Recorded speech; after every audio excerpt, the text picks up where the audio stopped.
சூடித்தந்த சுடற்கொடியே சோகத்தை நிறுத்தி விடு. நாளை வரும் மாலை என்று நம்பிக்கை வளர்த்து விடு. நம்பிக்கை வளர்த்து விடு. நம் காதல் ஜோதி கலையும் ஜோதி கலைமகள் மகளே வாவா.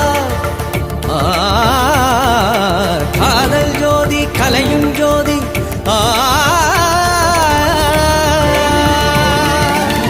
ஜோதி எப்படி ஜோதியை எரிக்கும் ஜோதி எப்படி